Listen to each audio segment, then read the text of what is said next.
ما ينفعنا وزدنا علما تنفعنا به. اللهم إنا نسألك موجبات رحمتك وعزائم مغفرتك والغنيمة من كل بر والسلامة من كل إثم والفوز بالجنة ونجاة من النار. اللهم إنا نسألك فهم النبيين وحفظ المرسلين وإلهام ملائكة المقربين. اللهم اغننا بالعلم وزينا بالحلم وأكرمنا بالتقوى وجملنا بالعافية.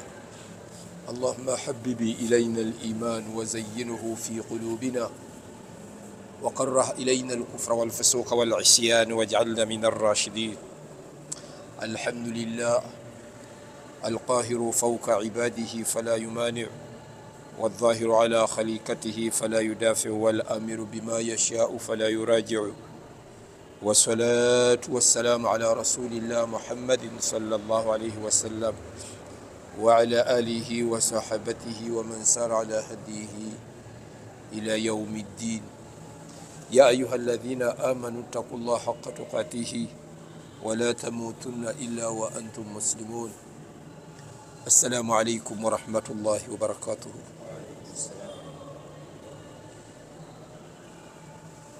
atenderezebwa oyo nnyini buyinza alina obufuzi obwenkomeredde. ebintu byateeka mu nsi muno abaddu babitunuulira abalina amagezi ne bamanya nti kuliko eyabiteekawo, ne bamanya nti tebyeteekawo byokka. abalina amagezi ne beeyongera okumutya olw'ebintu ebyo byeyateeka ku mwaliro gw'ensi. ebintu bingi nnyo ebyeyolefu gye tuli n'ebyekwese gye tuli, ate ebyekwese bye bisinga obungi. n'olwekyo tumwebaza okubeera nga akyatutadde ku mwaliro gw'ensi eno. bangi bakkiridde bavudde mu bulamu bw'ensi, baali tebasuubira ebyo ebibatuuseko okubeera nga bibanabatuukako. abamu batusinga emyaka, abalala tubasinga. n'olwekyo ffe okutulekawo tugamba nti nsimbi bukodyo bwaffe, magezi gaffe, nedda. ne bali babadde nago naye ebiseera kasita bituuka. ova ku kigambo ekiyitibwa ebiseera. buli kyolaba mu nsi muno kiriko ekiseera kyakyo. kawubwe bukulembeze buliko ekiseera, obulamu buliko ekiseera, omuntu okugaggawala kuliko ekiseera, okubeera mu bwavu n'otuula mu bwavu buliko ekiseera. buli kimu kyonna kirina ebiseera byakyo. ojja n'osanga olinga emyaka gye gya wansi nnyo n'agamba ye akyali. okufa n'akutunuuliza bano ba myaka 70-80, naye ogenda okwejjuukiriza ng'afudde alese ab'ekinaana, afudde alese ab'ekyenda. biseera. era kyova olaba nkubiriza omwoyo gwange n'ejjammwe, ebiseera bino tubikolereko omutonzi byatwetaaza, nga tetunnagenda bali gye bagenze. kuba gye balaze tewaliiwo okubuusabuusa kwonna, naffe gye tuteeka okugenda. ate tebalina musango gwe bakoze, wabula ebiseera ebyabagererwa ku nsi kuno biweddeko. gwe nange chansi gye tulina, ebiseera byaffe bikyaliko.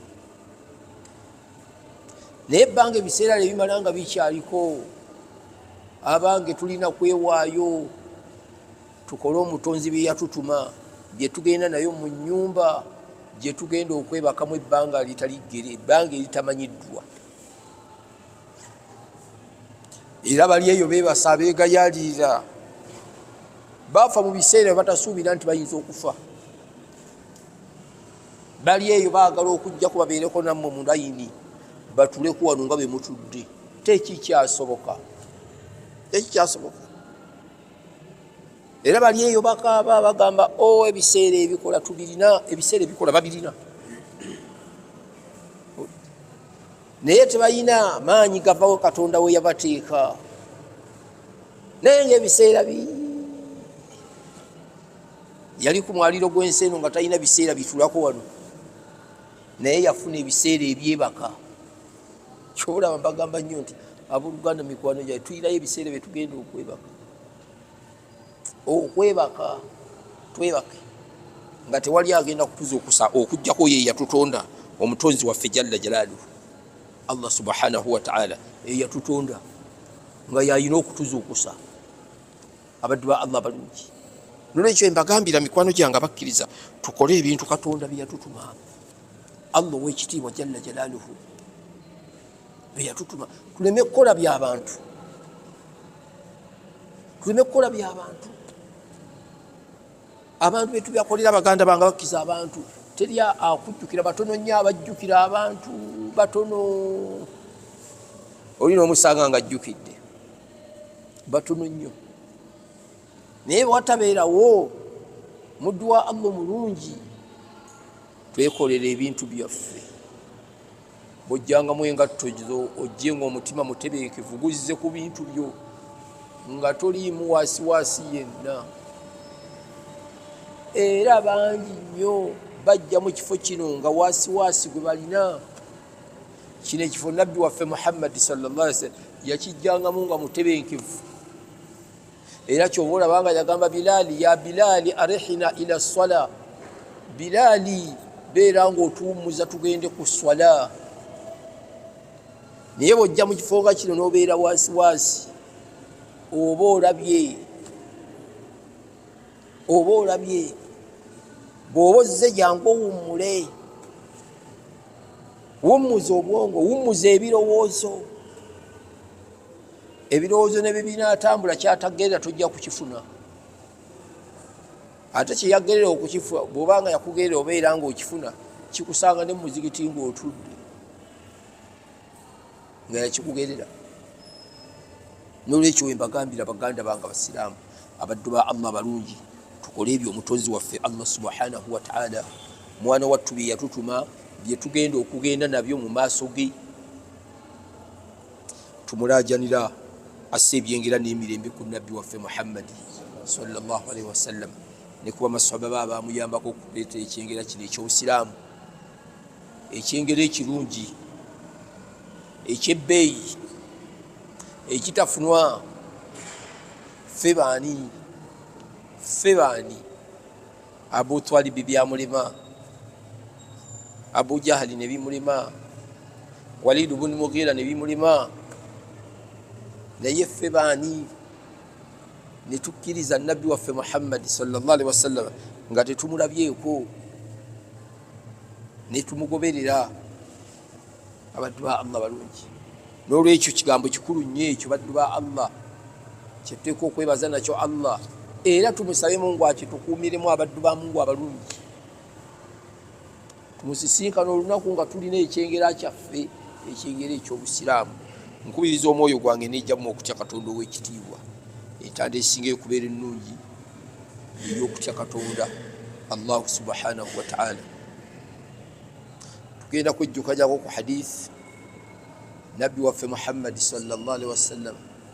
Hadith eno yajogera n'agamba lam yusaddiqu nabiyya min al-anbiya ma suddiqtu wa inna nabiyya min al-anbiya ma saddaqahu ummatahu illa rajulun wahid.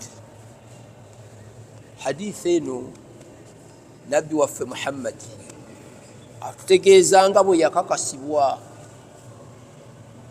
n'akakasibwa edduniya eno yonna,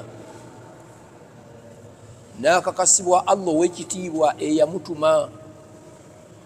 Innaka la minal mursalin ala siratin mustaqim, gw'oli mu babaka be twatuma ng'oluŋŋamya eri ekkubo eggolokofu, ekkubo ly'Obusiraamu. Kati Allah ow'ekitiibwa yamukakasa nti haadha rasulullah, mubaka wa Katonda, muddu wa Allah omulungi. Ekyokubiri, abantu ne bamukakasa, amajinni ne gamukakasa amayinja ne gamukakasa, emiti ne gimukakasa, ebisolo ne bimukakasa, edduniya n'emukakasa,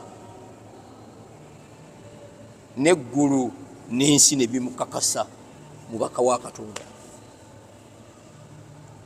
nga nabbi waffe Muhammad sallallahu alaihi wasallam bwe yatumwa eri amajinni n'abantu, era olwamutuma amajinni yagenda n'agasomera Qur'an al-Karim ne gagiwuliriza, agakkiriza ne gakkiriza, n'agagaana ne gagaana. Era kyova olaba nga gagamba inna sami'na Qur'anan ajaba, twawulidde Qur'ane ebigambo ebyewuunyisa eby'omuwendo, yahadi ila rushidi, biruŋŋamya eri obuluŋŋamu, fa amanna bihi, tubikkiriza, walan nushirika bihi ahada, tetugenda kumugattako kintu kyonna. Gakkiriza amajinni, amalala ne gagaana ne gasigala mu bukafiri bwago. Kakati ago amajinni gakakasa nti owekitiibwa nabbi waffe Muhammad sallallahu alaihi wasallam yatumwa ne Qur'ani, ekitabo ekirimu ebyewuunyisa, ekitabo ekitagenda kuva ku mulembe, ekitabo ekirimu ebintu ebyewuunyisa, ng'omuntu bw'akisoma oyinza okulowooza baakissizza ggulo.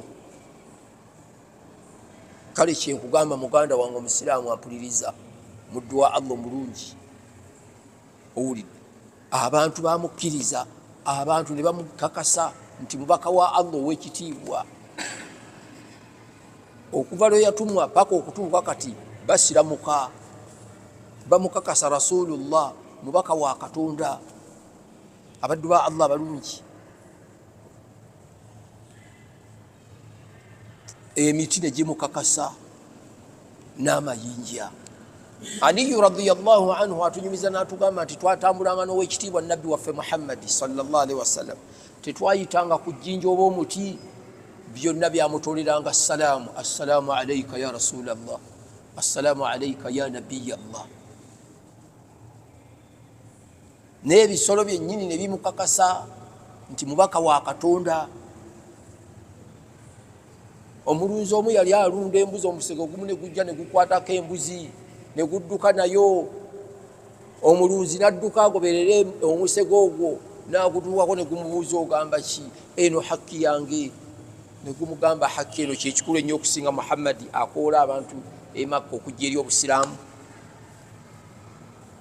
Omulunzi w'ente ne yeewuunya okubeera ng'ayogera n'omusege, ne gumugamba ebigambo ebyo, ne gumugamba owekitiibwa nabbi Muhammad.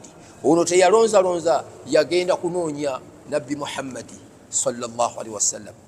Ekyo kisolo kyali kisolo oba yali muntu? Abaddu ba Allah balungi,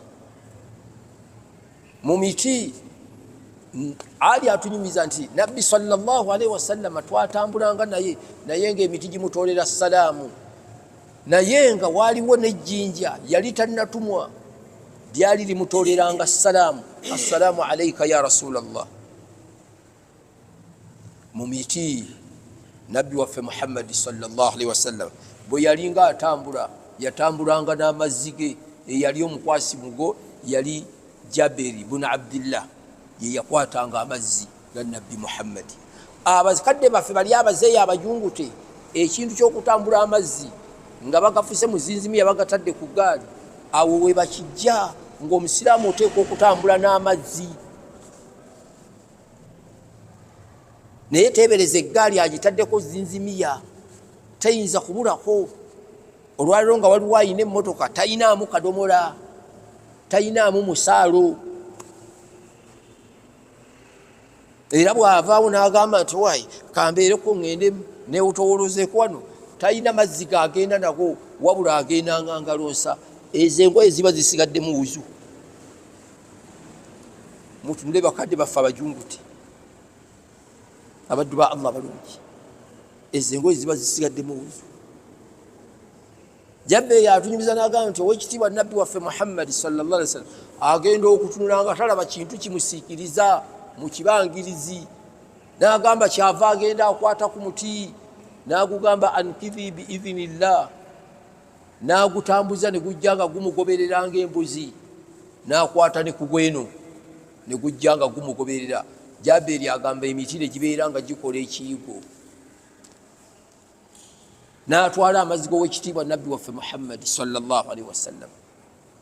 Nabbi we yamaliriza yagamba emiti giddeyo gye giri gye gyavudde. Emiti ne giddayo nga Jabiri atunula. Hadha huwa rasulullah. Imamu Busiri ayina akayimba kayimba mu kitabo kye n'agamba jaati li da'watihi al ashjaru sajidata tamshi ilaiha ala saqi bila qadami. Emiti gyawulira okwola kwa nabbi Muhammadi sallallahu alaihi wasallam jajja givuunama olw'okuwulira okwola kw'omutanda.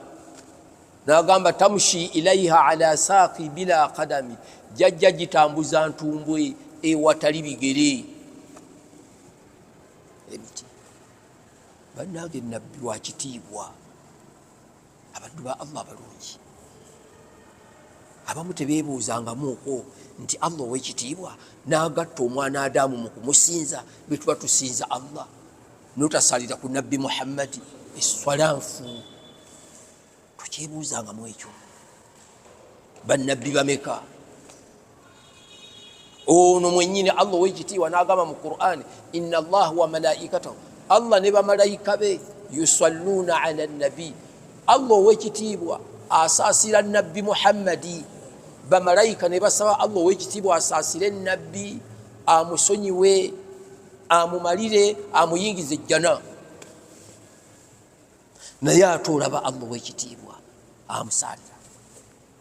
Naye ate ffe baddu ba Allah balungi bwe teweebuuzangamu ekintu ekyo. N'amugatta mu kusinza Allah bw'omutenda n'ebitendo bye n'omutenda n'ebitende byo n'amatendo ge, naye nga tosalidde ku nabbi Muhammadi takkiriza dduwayo. Abakurayisi bakkiriza Allah ne bamanya ye yatonda eggulu n'ensi, ye yabatonda, yabawa riziki, yakola ki. Baagaana okukkiriza nabbi Muhammadi naye tekwabayingiza mu Busiraamu. Abaddu ba Allah balungi. N'olwekyo nabbi muntu wa kitiibwa. Abaddu ba Allah balungi, wa kitiibwa, eyali tanyoomebwa. Era kyova olaba Allah yateeketeeka naga ya ayuha alladhina amanu la tarfau aswatakum fawqa sawti nabi, temugezaako okusitula amaloboozi gammwe waggulu eddoboozi lya nabbi Muhammadi. Eyo aya bwe yakka ba Abubakari abaali boogera ennyo ne Umaru bayogeranga ebigambo, bayogeranga mpola. Nabbi yabateganga butezi kutu awulire kyagamba. Waliwo eyawuliranga aya ezesse n'alowooza nti emirimu gye gifudde, n'agenda ewaabwe. Bw'agenda ewuwe n'abeera eyo, nabbi amubuuza munne gwe babeera naye yaga nti mmanyiwo waali. N'agenda yamusanga akotesa omutwe, aya bukyanga ekkaaka abamaziga. Najja eri nabbi Muhammadi n'amugamba ya Rasulallah, fulani ali eri akotesa omutwe, agamba nti aya eno abadde awanvuya ku maloboozi ku ddoboozi lye, emirimu gye gifudde. N'amugamba oyo genda omugambe teyeeraliikirira, si muntu wa muliro, wabula genda omugambe muntu wa jjana. Kale nabbi okugamba bw'atyo. Ono omulembe ogwaffe nabbi Muhammadi singa yayinako bagambye nti bajjana, mulimu abaalivumya abantu. Agamba mukola emirimu gyammwe naye tetumanyi nti Katonda agikkiriza. Ffe gyaffe gyakkirizibwa dda.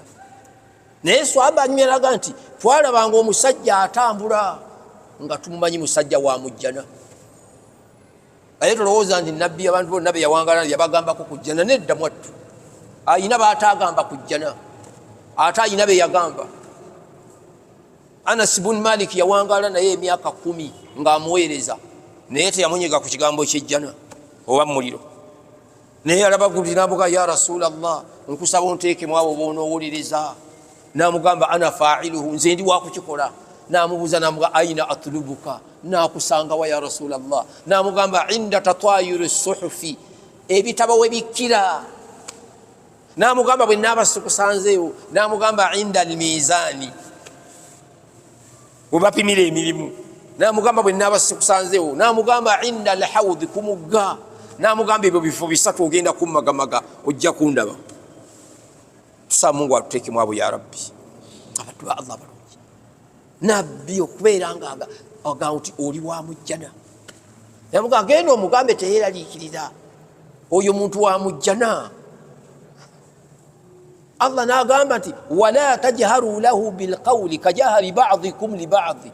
Temumwatuukiriza mu bigambo byammwe nga be mwatuukiriza ku bannammwe abalala. Ne mubayita Abubakari, ne mubayita Umar, Uthman, naye Allah w'ekitiibwa yabagaana.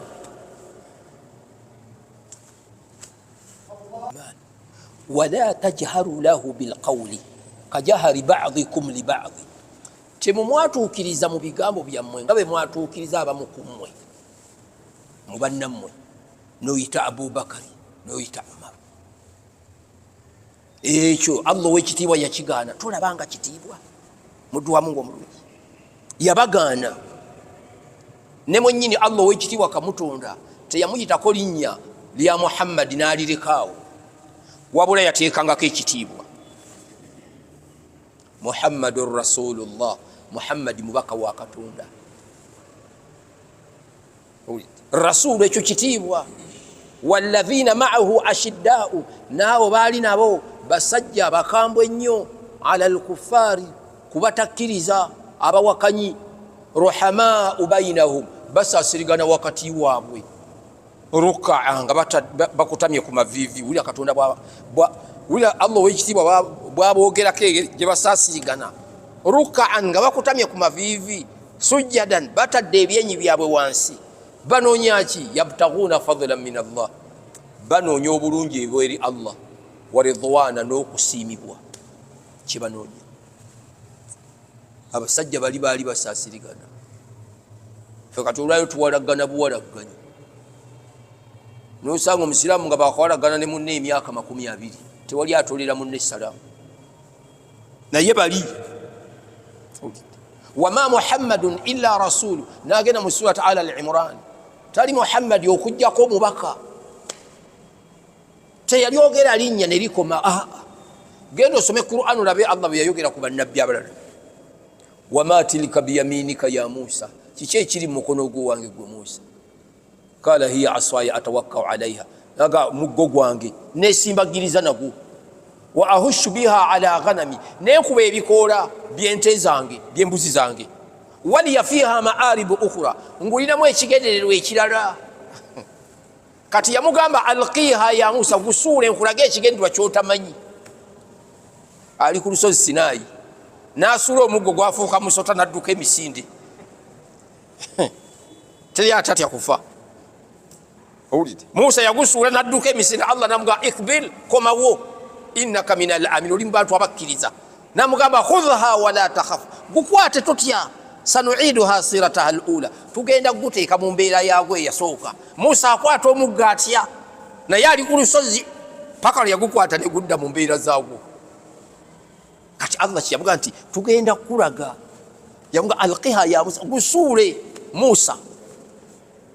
Naye Nabbi Muhammad talina ddo wantu we bamuyitira. Allah n'amukowoola Muhammad lirere. Genda osome Qur'an ogirabe. Abaddu ba Allah balungi. Era omuggo ogwo Musa gwe yatwala n'agusuula wansi, ne gulya emigwa n'emigga egy'abalogo abaali bawera 7,000. Ne Firawuna ne gwagala okumulya. Bonna abalogo be baalaba ebyo ne bagamba bino tebiva eri Musa, birinako gye biva. Bonna baateeka ebyenyi byabwe wansi. Bagamba amanna bi rabbil alamin, tukkiriza Katonda omulezi w'ebitonde. Rabbi Musa wa Haruna, Katonda wa Musa ne Haruna. Ye dhikiri gye baasomanga batadde ebyenyi byabwe wansi. Kati bateeka ebyenyi byabwe wansi. Awuzaya kugamba Allah yabalengeza ebifo byabwe mu jjana. Omuyisirayiri nga mukakanyavu, naye musiraamu okugonda omutima n'akkiriza Musa, biki be yalaba? Ejja n'ogizanyisa. Ne tusaba Mungu atuyingize ejjana ya Rabbi. Abasajja bagenda ojjingira bali kuki? Bali kuki? Abaddu ba Allah balungi. Abayisirayiri okukkiriza Musa, gwe tulaba nga baalaba ebintu bikulu. Firawuna ababuuza oyo yabayigiriza eddogo ngenda kubatemako amagulu gammwe n'emikono nga mpanyisiganya. Bamugamba lan nu'thiraka ala ma ja'ana min albayinat. Firauna tetuyinza kukugondera, tetuyinza kukugobera ku bino ebitujjidde ebikakafu. Ejjana bagirabira ddala. Gwe Katonda n'omala n'ogirootako buloosi, Allah toddayo gayala mu ibada kugirootako buloosi. Omanyi omu yagamba nti abantu ba Nabbi Muhammadi Allah okugibalagako okugikola ki? Kugirabako bulabi ne mugirabako bulabi. Allah okugibalagako ebintu byonna bye mulina byonna mubiwaayo n'ojjamu n'engoye. Yatuuka n'ogamba n'ogenda n'ono n'ebiri eka byonna n'obireeta ku jjana. Kintu jjana tukizanyisa. Omuyisirayiri olaba alaba ejjana n'agamba nti Firawuna nga tebakyamulaba. Firawuna ne yeewuunya n'agamba n'abasajja Musa abakoze eki? Musa abaloze. Abantu abadde bampuliramu nga bampita Katonda kati bagoberedde Musa. Firawuna kaalaba bwe gutyo. Jibuliru najja n'akagamba otudde wano Musa ng'akuggyeko abantu bo, oli ku kikadduka mangu ne kagenda ne kanona abaali mu malimiro nga bazimba abamu, kabanona kuva wano kumpi Busega ne kavuga ensolo ne bakabuuza ssebo Katonda leero nga tunyuse mangu tugenda mu jihadi. Bajja badduka bagenda. Allah n'agamba Musa fa asri bi'ibadi laylan innakum muttaba'un. Twabuza abaddu bange ekiro. Firawuna agenda bagoberera. Tukolenga ku ibada ekiro. Buli ibada yonna ekolebwa ekirebeera mustaqim. Mukwano gw'obwavu tulo, mukwano gw'obugagga kufaayo nnyo kusinza Mutonzi. Mukwano gw'obugagga olwayagala obwavu yitiriza ekiro, uyitiriza weebake. Bw'olaba ebintu byonna ebyakolebwa Nabbi Muhammadi byonna byali mustaqim. Nabbi yasenguka okuva e Makka n'agenda e Madina yasenguka kiro. Allah okumutambuza okugenda mu Israi wal Mi'raj bwali buki? Kiro. Qur'ani Allah yagissa mu ki? Kiro. Ekya Laylatul Qadr. Naye Allah yagamba Musa fa asri bi'ibadi laylan, tambuza abaddu bange. Musa atambula n'abaddu batambula. Abayisirayiri abakulu ne bamu Musa lyerino ekkubo batubuze n'abagamba lyerino. Katonda we yagambye bamuyitanga Katonda we ssebo. Katonda we yagambye lyangambye lino. Ne batambula ne batambula. Batambula batuukira ku nnyanja balengera Falaawo ajja n'amagye. Musa Firawuna wuuyajja yatulaganyisiza okutuggyako emikono. Katonda we talina kyagambye eyo kyonna n'abagamba mugumiikirize. Ate tugumiikirize ng'omusajja wuuli ajja. Omusajja wuuli ajja. Allah w'ekitiibwa kyava agamba Musa n'amugamba kuba omuggo ku nnyanja. Musa n'akuba omuggo ku nnyanja ne yeeyawulamu amakubo 12. Kale abantu abayita mu makubo ago Musiraamu olowooza baali batono. Omumanyi omu n'agamba Allah yajjayo enjuba n'agenda ng'agiyisa mu miwaatwa, amakubo ne gafuuka ga kolansi.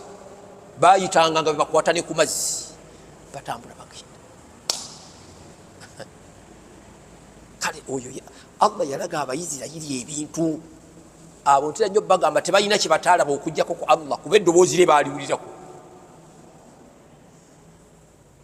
Basaba Nabbi Huudi Nabbi Isa abasize ekijjulo. Bamubuuza osobola okukissa n'abagamba mutte Katonda. Naye bwe nnaakissa ate ne mukigaana okukirya ne mugaana okukkiriza Allah ajja kubabonereza obubonereza lwatabonereza nkomo. N'abagamba tusize ekijjulo. Tulye ku kijjulo ekyo kifuuke nga kijjulo kyaffe kufa abaliwo n'abanajja oluvannyuma lwaffe. Isa n'ayambala ebyambalo bye n'atandika okusaala. Yagenda okumaliriza okusaala emmeeza nejja.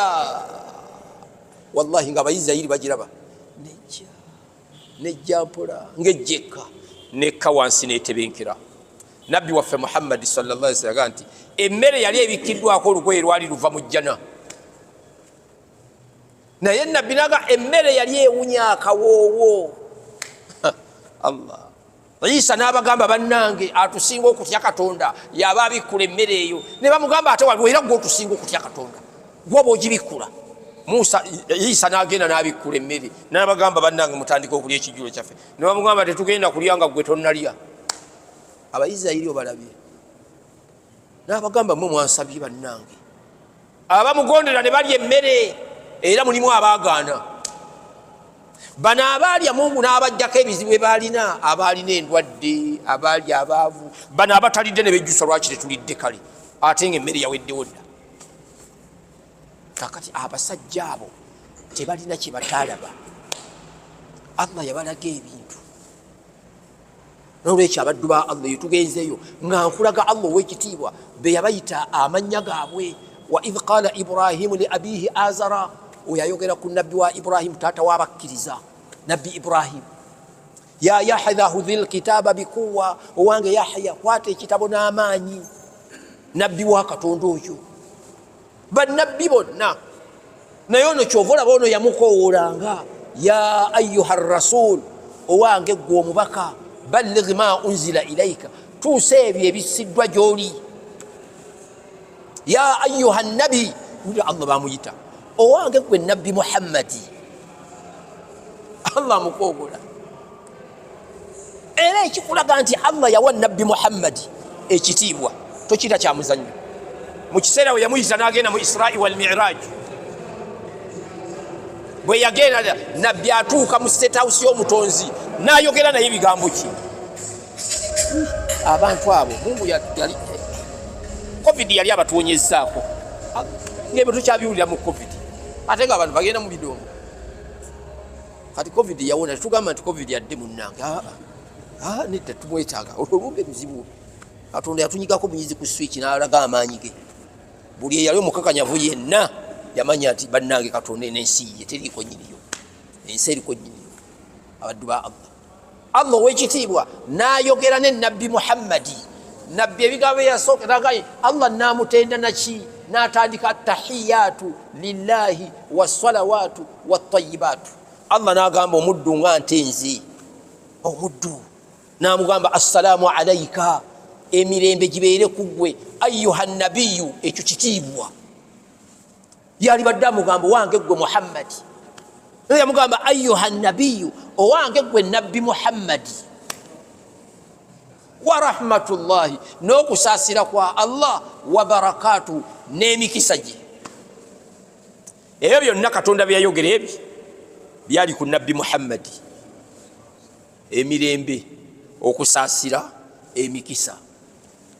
Ate mwennyini abigaba yabyogera, byali ku ye, yali musaasizi, yayina emirembe, yayina barakati. Ekyenyi okukitunulamu obutunuzi, okumudunako ye mwennyini, okukwatako ku mikono gye, okukwatako mu ngalo ze. Muddu wa Allah mulungi. Kale n'olwekyo abaddu ba Allah balungi, oyo ye yalemagana. Era nkulamira muddu wa Mungu omulungi, bw'obanga omaze okusaala, twala obuvunaanyizibwa osaalire ku nabbi Muhammadi. Ne bwe guba mulundi gumu, eswala ng'ogimaze, ne bwe guba mulundi gumu gw'ofunamu, ate otomusaalira kasaala ebeerawo, musaalireko muddu wa Allah omulungi. Salatul asiri ng'ewedde musaalireko emirundi 10. Salatu subuhi ng'ewedde musaalire emirundi 10. Kuba yagamba omuntu ansaalira emirundi 10 ku subuhi n'ansaalira emirundi 10 ku asiri, wajabati lahu shafaati, kumukakaseko okubeera nga mumuwolereza ayingira ejjana. Ani atayagala ejjana ya Allah? Abaddu ba Allah balungi, tusaba Katonda atumalire ebizibu byaffe, atuwa obulamu obulungi, atukingiriza endwadde enkambwe, ebyesibye mu bizinesi zaffe Mungu abisumulule. Tumusaba Allah subhanahu wa ta'ala ateeke emikisa mu bizinesi zaffe, ateeke emikisa mu maali zaffe, ateeke emikisa mu bakyala baffe, ateeke emikisa mu baana baffe.